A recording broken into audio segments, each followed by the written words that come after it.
کبھی عرش پر کبھی فرش پر، کبھی ان کے در کبھی در بدر، غم عاشقی تیرا شکریہ میں کہاں کہاں سے گزر گیا، کبھی راستوں میں تنہا کبھی ہوں ورود صحرا، میں جنوں کا ہم سفر ہوں میرا کوئی گھر نہیں ہے۔ السلام علیکم ورحمۃ اللہ وبرکاتہ۔ بسم اللہ الرحمن الرحیم، والصلاة والسلام علی رسولہ الکریم وعلی آلہ وصحبہ اجمعین۔ اللہ تعالیٰ نے ہم سب کو، پوری دنیا کے انسانوں کو اس دنیا میں امتحان کے لیے بھیجا ہے۔ خلق الموت والحیات لیبلوکم ایکم احسن عمل۔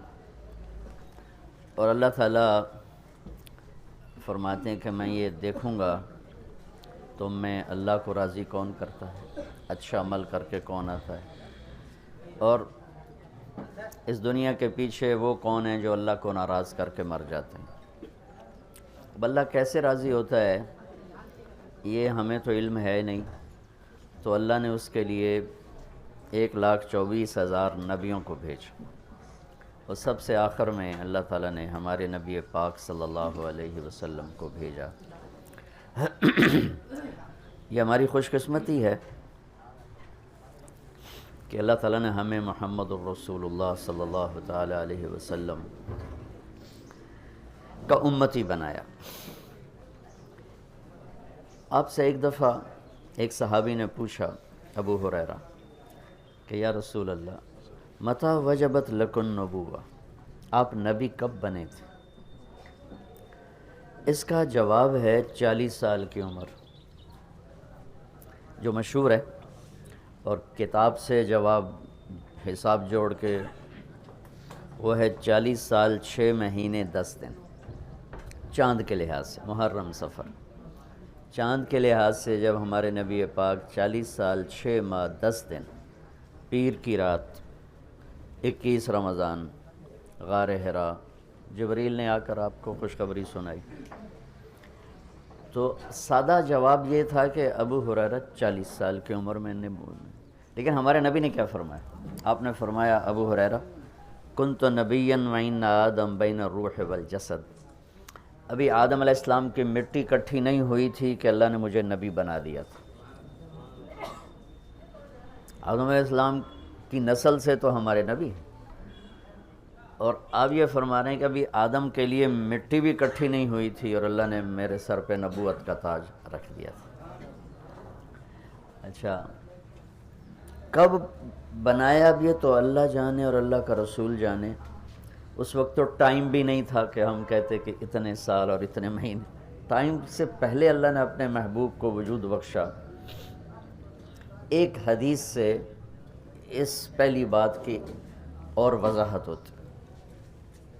آپ نے فرمایا اللہ تعالیٰ نے دنیا بنانے سے 1000 سال پہلے سورۃ یاسین کی تلاوت فرمائی۔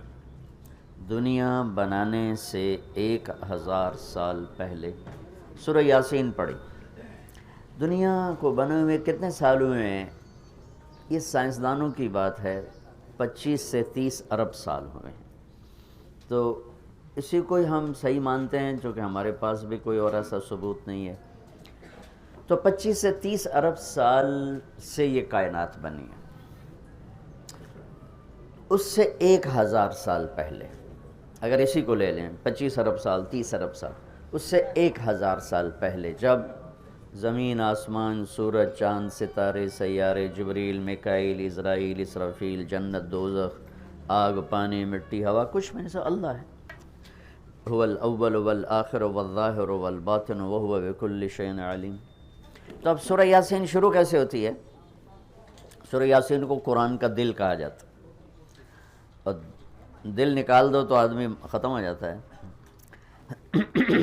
سورہ یاسین کو قرآن کا دل کیوں کہا جاتا ہے؟ صرف پہلی 3 سطروں کی وجہ سے، پہلی 3 سطروں کی وجہ، کیونکہ یہ پہلی 3 سطروں کا جو مضمون ہے پورے قرآن میں اور کہیں بھی نہیں ہے، صرف یہی ہے۔ اگلی ساری سورہ یاسین اور باقی قرآن ایک جیسا ہی ہے، وہی احکام ہیں، وہی حلال حرام۔ ایک حدیث اور سناتا ہوں، پھر یہ میری بات اور واضح ہو جائے گی۔ میرے نبی نے فرمایا، میرے اللہ نے میرے 10 نام رکھے ہیں۔ جس سے پیار ہوتا ہے نا اس کو آدمی کئی ناموں سے پکارتا ہے. جیسے ماں چھوٹے بچے کو کبھی لال کہتی ہے، کبھی پھول کہتی ہے، کبھی مکھن کہتی ہے، کبھی پیڑا کہتی ہے. تو وہ محبت زیادہ ہوتی ہے تو صرف اسلم کہنے سے وہ محبت پوری نہیں ہوتی، تو پھر اس کو کئی نام دیتی ہے، مختلف نام دیتی. تو میرے نبی نے کہا میرے اللہ نے میرے 10 نام رکھے ہیں. میں محمد، احمد، ماحی، حاشر، عاقب، فاتح، خاتم، ابو القاسم، طٰہٰ، یاسین. یاسین میری بات ذہن میں رہے گی، یاسین. ٹھیک، میرے نبی کا نام ہے. طٰہٰ میرے نبی کا نام ہے. یاسین. اس کے علاوہ مزمل، مدثر، شاہد، مبشر، نذیر، داعی اللہ، سراج منیر، عزیز، حریص، رؤوف، رحیم، رحمت للعالمین، بشیر و نذیر، یہ سب قرآن پاک میں نام ہیں جو میرے نبی کو اللہ تعالیٰ نے عطا فرمائے. اس میں ایک نام ہے یاسین. اب زمین آسمان بنے نہیں، اس سے 1000 سال پہلے میرا اللہ یوں کہہ رہا ہے یاسین. میرا نبی کا نام ہے نا یاسین والقرآن الحکیم انک لمن المرسلین. یاسین، مجھے قرآن حکیم کی قسم، آپ میرے رسول ہیں. کوئی سامنے کھڑا ہوا ہے، موجود ہے. اگر کوئی سامنے نہ ہو اور صرف خبر دی جائے کہ ایک میرے رسول آنے والے ہیں، پھر قرآن ہوتا یاسین والقرآن الحکیم انہ لمن المرسلین. وہ ایک آئے گا، وہ میرا رسول ہے، وہ آ چکا ہے، وہ سامنے ہے، اور اللہ ان کو دیکھ کے کہہ رہے ہیں انک لمن المرسلین، آپ میرے عالی شان رسول ہیں، علی صراط مستقیم، اور آپ سیدھے راستے پر ہیں. یہ 3 جملے ہیں جو قرآن کا دل بنا رہے ہیں سورہ یاسین کو. کیونکہ رسالت نکال دو تو پیچھے تو کفر ہی کفر ہے. تو اس ہستی کو وجود بخشا جسے سب سے زیادہ پیار کیا. جب آدم علیہ السلام اور اماں جان کا نکاح ہوا جنت میں حوا علیہ السلام، تو اللہ تعالیٰ نے فرمایا کہ آدم اپنی بیگم کو مہر ادا کرو. ہم بھی مہر اس وقت سے چلا. تو انہوں نے پوچھا کیا مہر ادا کروں؟ تو اللہ تعالیٰ نے فرمایا کہ تیری نسل میں میرا آخری نبی آنے والا ہے، اس پہ ایک دفعہ درود شریف پڑھ دو، یہی اس کا مہر ہے. یہ تیری بیگم کا مہر ہے کہ میرے محبوب پہ ایک دفعہ درود پڑھ دے، بس یہ مہر ہے. تو آدم علیہ السلام بھی سوچ میں پڑ گئے کہ یہ کون ہے جو میری نسل میں ہے اور مجھے اس پہ درود پڑھنے کا حکم دیا جا رہا ہے. یہ ہمارے اوپر اللہ کا احسان ہوا کہ اس نے ہمیں ایک عالی شان نبی کا امتی بنایا. سب کی نبوت آئی اور چلی گئی، آئی اور چلی گئی، آئی اور چلی گئی. یہ جو ڈی پی او ہے، ڈی سی او ہے، آتا ہے، اس کی نیم پلیٹ لگتی ہے، جب وہ اس کا ٹرانسفر ہوتا ہے تو نئی پلیٹ لگ جاتی ہے. آپ معراج پہ تھے، اللہ سے بات کر رہے تھے کہ یا اللہ، آپ نے ابراہیم علیہ السلام کو خلیل بنایا، موسیٰ علیہ السلام کو کلیم بنایا، داؤد علیہ السلام کو لوہا نرم کر کے دیا، سلیمان علیہ السلام کو ہوا تابع کر کے دی، عیسیٰ علیہ السلام کو مردے زندہ کرنے کا معجزہ دیا، میرے لیے کیا ہے؟ فماذا جعلت لی. تو اللہ تعالیٰ نے کہا میرے محبوب اولیس قد اعطیتک افضل من ذلک کلہ، میں نے آپ کو وہ دیا جو کسی کو بھی نہیں دیا. آپ کو میں نے وہ دیا ہے جو کسی کو نہیں دیا. یا اللہ وہ کیا ہے؟ کہ تیرا میرا نام اکٹھا ہو گیا ہے، جدا نہیں ہو سکتا ہے.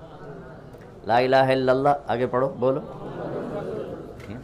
لا الہ الا اللہ کے ساتھ آدم رسول اللہ بھی لگا، لا الہ الا اللہ کے ساتھ نوح رسول اللہ بھی لگا، ابراہیم بھی لگا، اور اسماعیل بھی، اور اسحاق بھی، یعقوب بھی، یوسف بھی، موسیٰ بھی، ہارون بھی، یوشع بھی، یونس بھی، یحییٰ بھی، زکریا بھی، داود بھی، سلیمان بھی، سارے نا. پر جیسے ٹرانسفر ہو گیا، چلو جی پلیٹ بدلو، نیا آ گیا. ٹرانسفر ہو گیا، چلو بھائی پلیٹ بدلو، نیا آ گیا. اللہ نے کہا میرے محبوب، یہ جو میں نے اپنے نام کے ساتھ تیرا نام جوڑا ہے نا، اسے قیامت کا دھماکہ بھی نہیں جدا کر سکے. لا الہ الا اللہ محمد رسول اللہ ذکرت الا ذکرت معی، قیامت تک تیرا میرا نام اکٹھا ہوگا، جدا نہیں ہو سکتا. پھر اللہ نے بڑی خوبصورت مناسبت پیدا کی. اللہ کے لفظ میں نقطہ کوئی نہیں، محمد کے لفظ میں نقطہ کوئی نہیں. ٹھیک، احمد کے لفظ میں نقطہ کوئی نہیں۔ علماء کہتے ہیں کہ جو نقطے والے حرف ہیں وہ کمزور ہیں چونکہ وہ نقطے کے محتاج ہیں، اور جو بغیر نقطے والے حرف ہیں وہ طاقتور ہیں کیونکہ ان کو نقطے کی ضرورت کوئی۔ تو اللہ نے اپنے نام کے لیے کوئی نقطے والا حرف نہیں، اپنے حبیب کے لیے 2 نام قرآن میں آئے، محمد و احمد، کوئی نقطہ نہیں۔ دوسری مناسبت، اللہ کے نام میں 4 حرف ہیں، الف لام لام ہا، 4۔ محمد میں اللہ نے 4 حرف رکھے، میم ہا میم دال۔ احمد میں اللہ نے 4 حرف رکھے، الف ہا میم دال۔ تو اللہ نقطہ کوئی نہیں، محمد احمد نقطہ کوئی نہیں، اللہ 4 حرف ہیں، محمد اور احمد 4 حرف ہیں، یہ 12 ہو گئے۔ جب اللہ نے کلمہ جوڑا لا الہ الا اللہ محمد رسول اللہ، تو لا الہ الا اللہ میں بھی 12 حرف ہیں اور محمد الرسول اللہ میں بھی 12 حرف ہیں، اسے طول کے ہمیں دیا۔ تو اللہ تعالیٰ نے فرمایا کہ میرے محبوب آپ کو میں نے وہ دیا ہے جو کسی کو بھی نہیں دیا، کہ قیامت تک آپ کا نام میرے نام کے ساتھ جڑ گیا ہے، اور اب مجھ تک آنے کا کوئی راستہ نہیں سوائے آپ کی غلامی کی۔ جو اللہ تعالیٰ ہمارے شاعر کی بخشش کرے کہ محمد سے وفاتوں نے تو ہم تیرے ہیں، یہ جہاں چیز ہے کیا لوح و قلم تیرے ہیں، کیا خوبصورت سارے اسلام کو ایک شعر میں بیان کر دیا۔ تو اللہ تعالیٰ نے ہمیں جناب رسول اللہ صلی اللہ تعالیٰ علیہ وسلم کی نبوت دی، پھر اللہ نے آپ کی نبوت کی پر ایسی حفاظت فرمائی کہ کوئی چیز آپ کی ادھر ادھر نہیں ہونے دی، کوئی چیز۔ زندگی میں جس چیز کو میرے نبی نے یوں ٹچ کیا ایک دفعہ، اللہ نے اس کو بھی محفوظ کر دیا ہے۔ 1439 سال ہو چکے ہیں، آپ کی زندگی کی کوئی چیز غائب نہیں ہے، محفوظ ہے قرآن کی طرح، لوح محفوظ کی طرح۔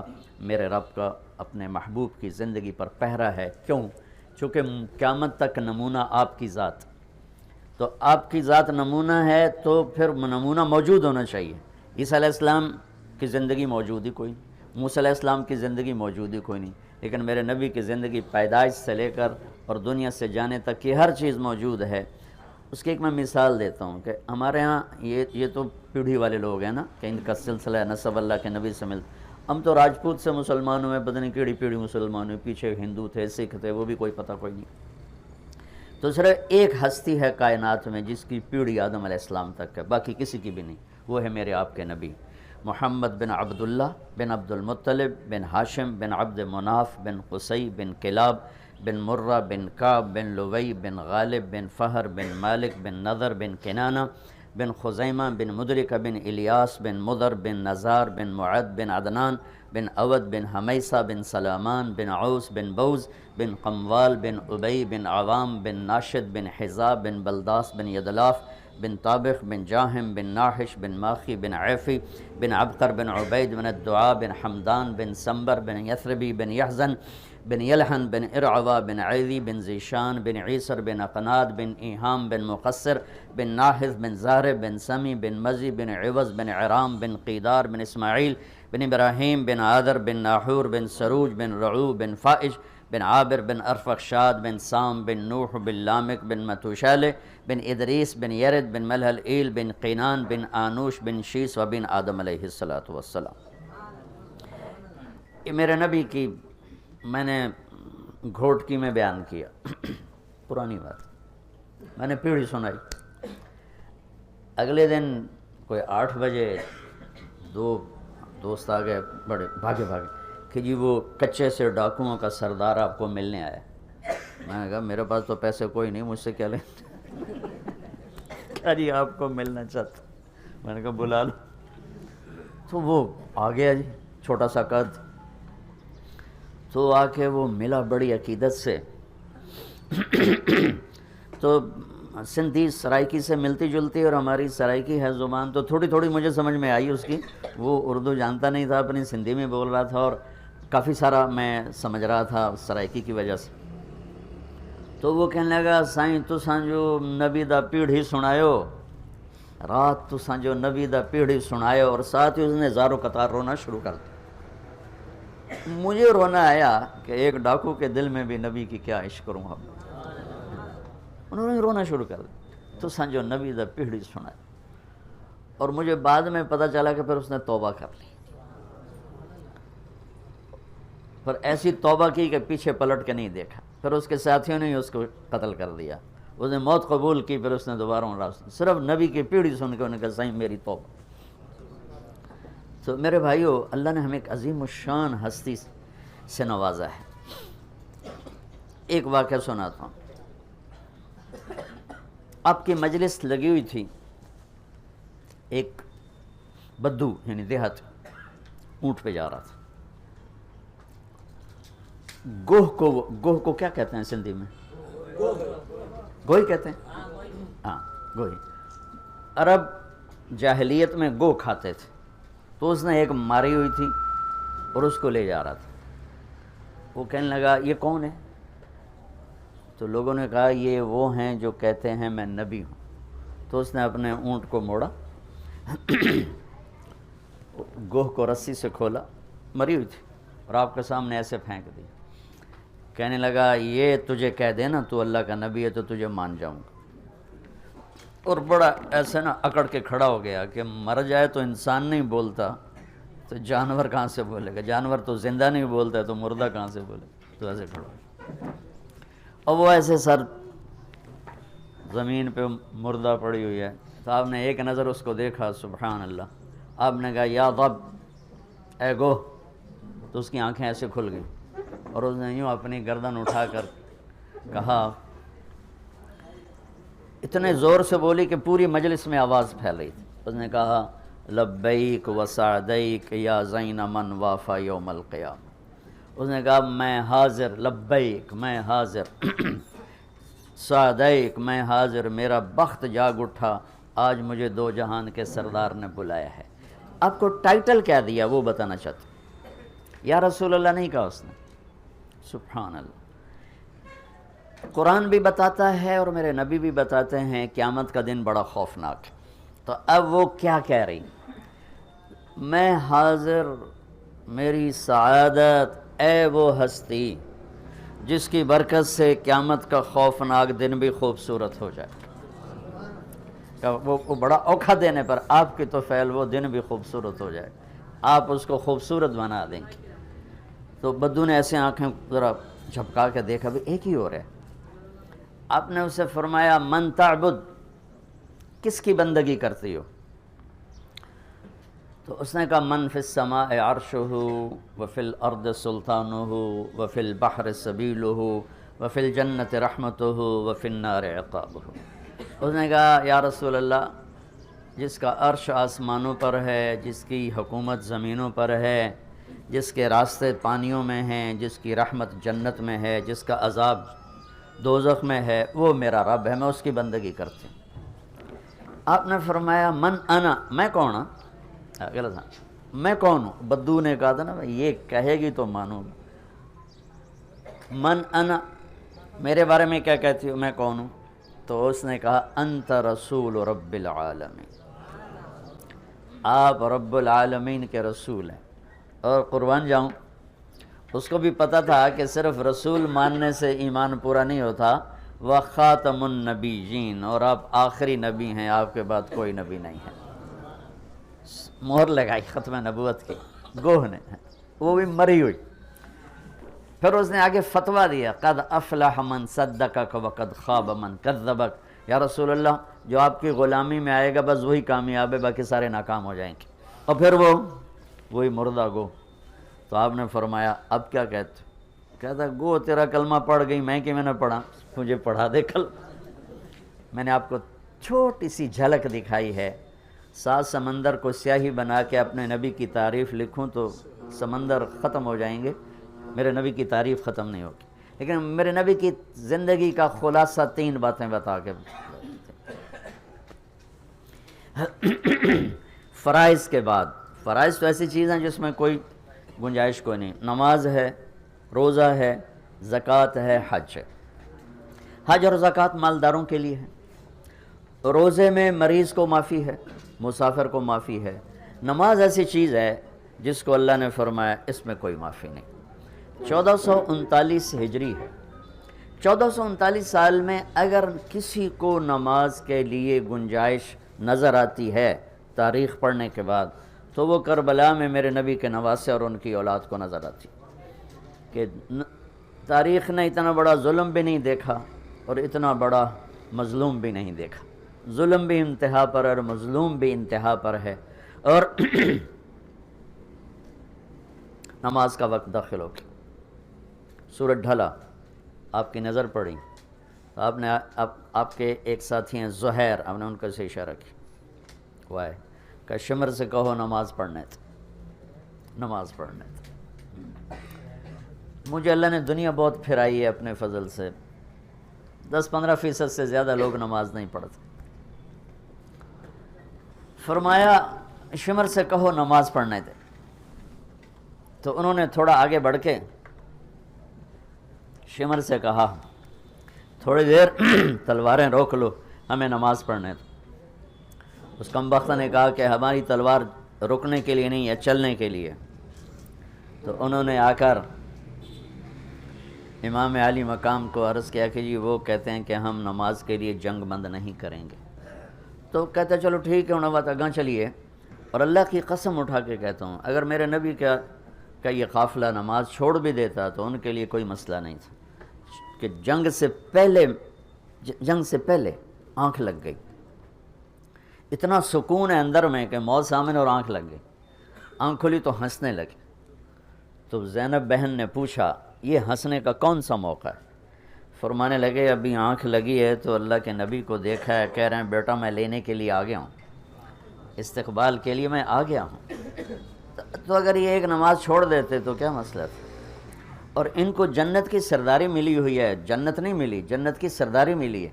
میرے نبی نے فرمایا حسن حسین جنت کے نوجوانوں کے سردار ہیں. ابھی ماں کا دودھ پیتے تھے اور یہ مل گیا تھا. یہ نہیں کہ زہر میں شہید ہوں گے تو سرداری مل جائے گی اور کربلا میں سر کٹے گا تو سرداری مل جائے گی. ایک زہر سے تڑپ گئے، ایک سر کٹوا کے نیزے پہ چڑھ گئے. نہیں، ابھی ماں کا دودھ چل رہا ہے. اور آپ نے کہا ایک فرشتہ آیا ہے اور مجھے خبر دے کر گیا ہے کہ میرے یہ دونوں بیٹے جنت کے نوجوانوں کے سردار ہیں. حسن پیدا ہوئے، آپ نے علی سے پوچھا کیا نام رکھا ہے؟ کہنے لگے جی حرب.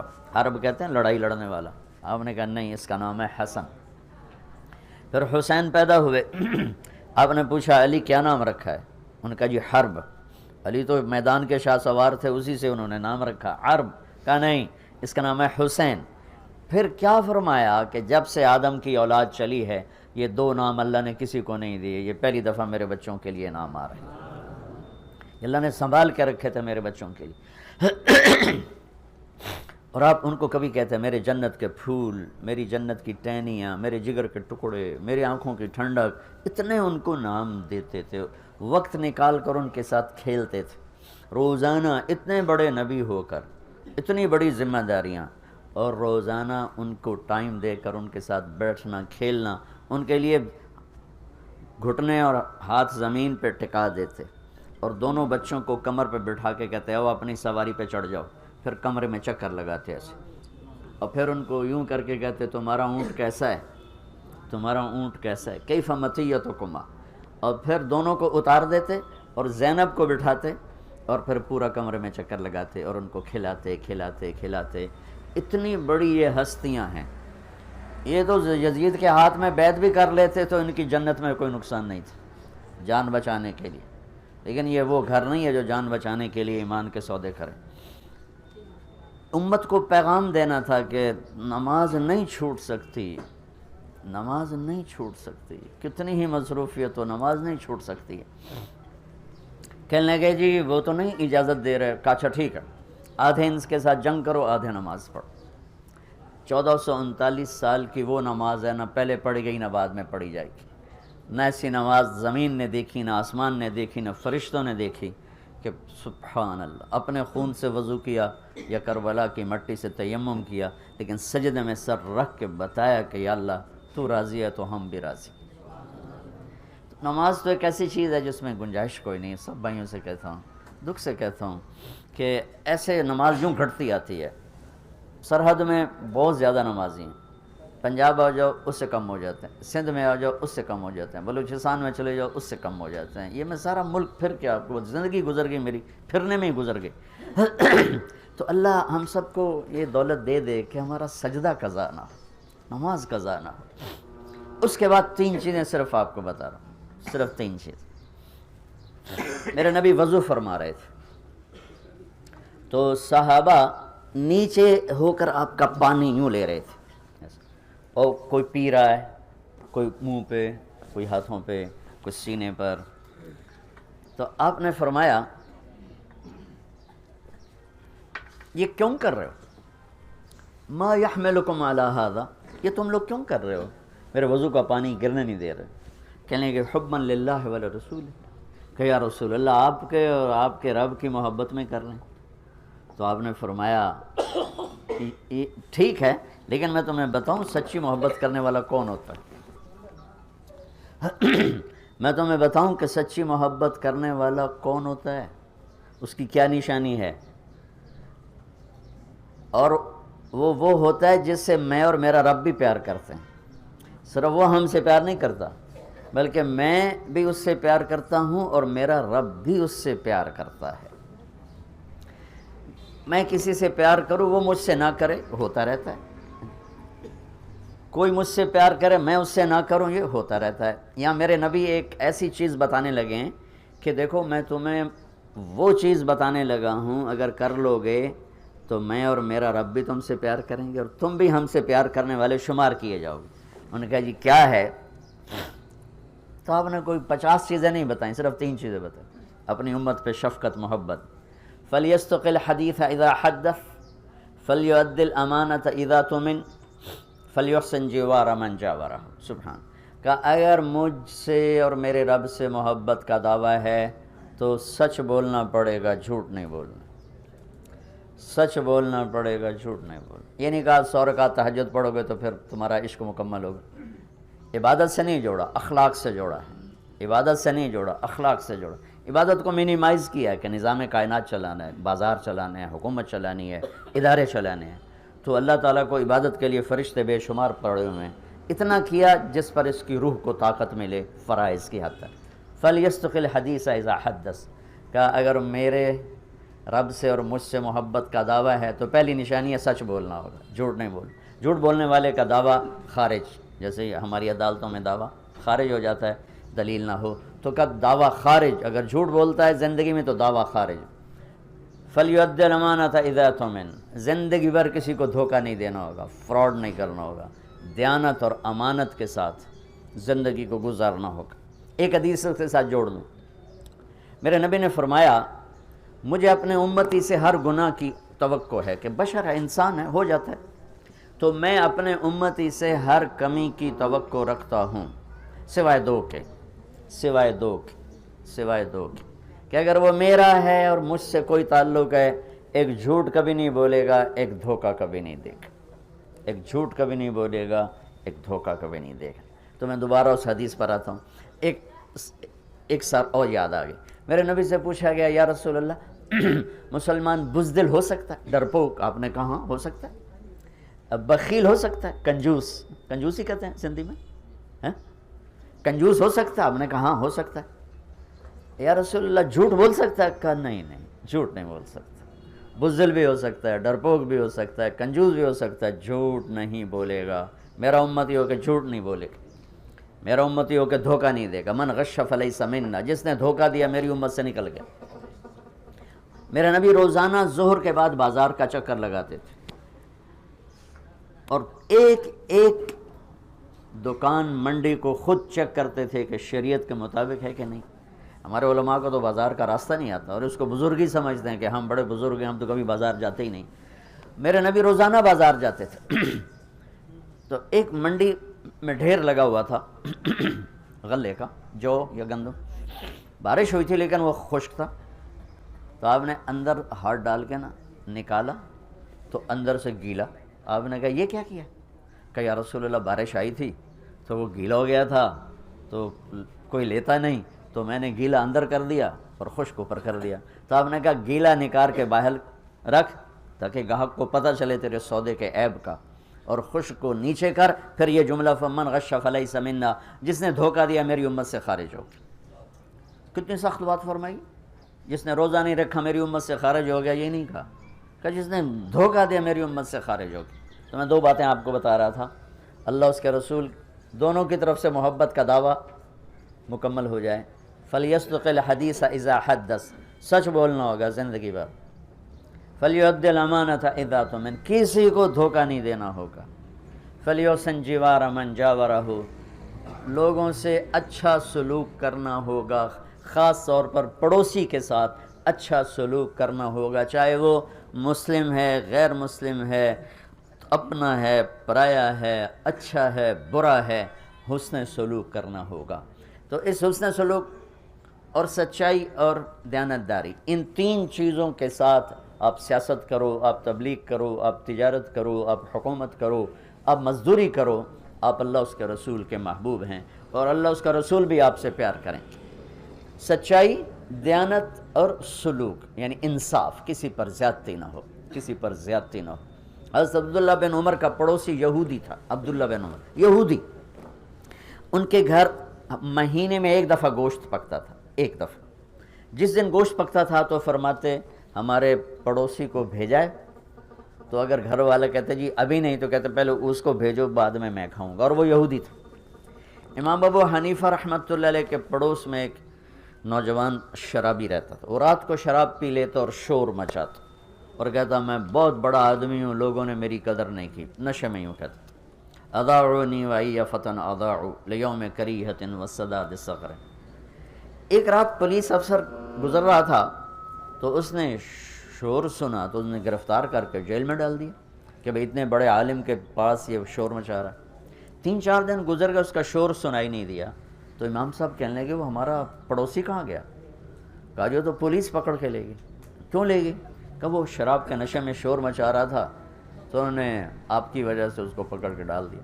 صبح کا انتظار نہیں کیا، اسی وقت اٹھے اور اس پولیس افسر کے گھر پہنچ گئے، بھائی وہ میرے پڑوسی کو چھوڑ دو۔ کہا جی میں نے تو آپ کی وجہ سے پکڑا ہے، آپ اتنے بڑے عالم ہیں، آپ علمی کام کرتے ہیں، آپ کو میں خلل ڈالتا ہے۔ کہا نہیں بھائی تو میری وجہ سے پکڑا ہے تو میری وجہ سے چھوڑ دے۔ کہا جی میں چھوڑ دیتا ہوں۔ اس کو جیل سے نکال کر لائے، کہنے لگے کیوں بھائی تم کہا کرتے ہو نا میں بہت بڑا آدمی ہوں، پر لوگوں نے میری کوئی قدر نہیں کی، تو میں نے تیری قدر کی ہے کہ نہیں کی؟ کہ حضرت میری بھی آج کے بعد شراب سے توبہ، میں بھی آئندہ کبھی شراب نہیں پیوں گا۔ تو بھائیو ساری زندگی کو 3 چیزوں سے خوبصورت بنا لو۔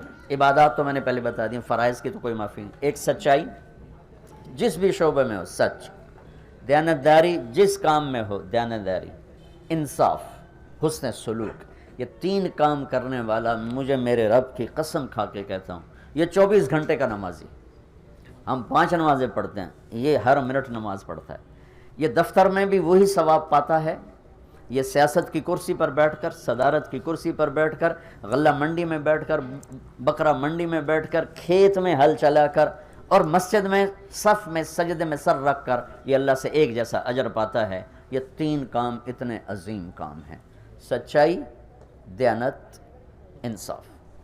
اس کے الٹ جھوٹ، دھوکہ، ظلم، یہ قوموں کو تباہ کر دیتا ہے۔ کسی بھی قوم کی ہلاکت کے لیے کبھی کوئی سازش کامیاب نہیں ہوتی، وہ اپنے اندر سے ہلاک ہوتے ہیں، اور وہ 3 چیزیں ہیں، جھوٹ، دھوکہ، ظلم و ستم۔ ایک فرد میں ہو، ایک قوم میں ہو، ایک ملک میں ہو، یہ برباد ہو جائیں گے۔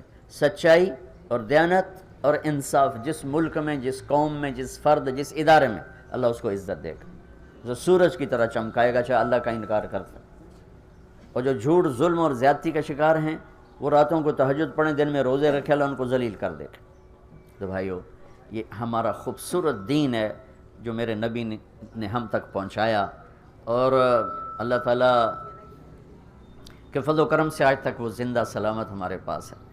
تو یہ تبلیغ اس کو سیکھنے کی ایک خوبصورت محنت ہے۔ آپ سب دوستوں سے گزارش ہے، آج سے اجتماع شروع ہو رہا ہے، اس میں بھی تشریف لائیں اور اپنی 24 گھنٹے کی زندگی میں سچ کو زندہ کریں، دیانتداری کو زندہ کریں، حسن سلوک اور اچھے اخلاق کو زندہ کریں، تو اللہ تعالیٰ دنیا بھی بنا دے گا اور اللہ تعالیٰ آخرت بھی بنا دے گا۔ اور آج شام سے اجتماع ہو رہا ہے، اس میں بھی تشریف لائیں، انشاءاللہ آپ کا بہت بھلا ہوگا۔ ہم شاہ جی کے شکر گزار ہیں، انہوں نے اتنا مجمع ہمارے لیے جمع کر دیا۔ اللہ، یہ اصل تو ان کے گھر کا کام ہے، تو باقی سیاست بھی ان کے گھر کا کام ہے، سچی سیاست بھی آل رسول کا کام ہے، یہ میں نہیں کہتا ہوں۔ ہم سیاست کو دین سے جدا نہیں کرتے ہیں، اگر اس میں سچائی ہے اور دیانتداری ہے تو ہمارے جیسے کی تہجد سے بڑا مقام ہے جو آج کی سیاست میں سچ بولے اور لوگوں کو انصاف پہنچائے اور خدمت کرے۔ یہ ہمارے نفلوں سے بہت بھاری کام ہے، بہت اونچے درجے کا کام ہے۔ اللہ تعالیٰ آپ سب کی آمد کو قبول فرمائے اور کوشش فرمائے اجتماع میں شرکت ہو جائے۔ اللہم لک الحمد کما انت اہلہ وصلی علی محمد کما انت اہلہ وفعل بنا ما انت اہلہ انک اہل التقوی و اہل المغفرہ۔ ربنا آتنا فی الدنیا حسنہ وفي الآخرة حسنة وقنا عذاب النار ربنا هب لنا من أزواجنا وذرياتنا قرة أعين واجعلنا للمتقين إماما اللهم رب أوزعهم أن يشكروا نعمتك التي أنعمت عليهم وعلى والديهم إله الحق آمين ربنا لا تزغ قلوبنا بعد إذ هديتنا وهب لنا من لدنك رحمة إنك أنت الوهاب ربنا آتنا في الدنيا حسنة وفي الآخرة حسنة وقنا عذاب النار آمين برحمتك يا أرحم الراحمين.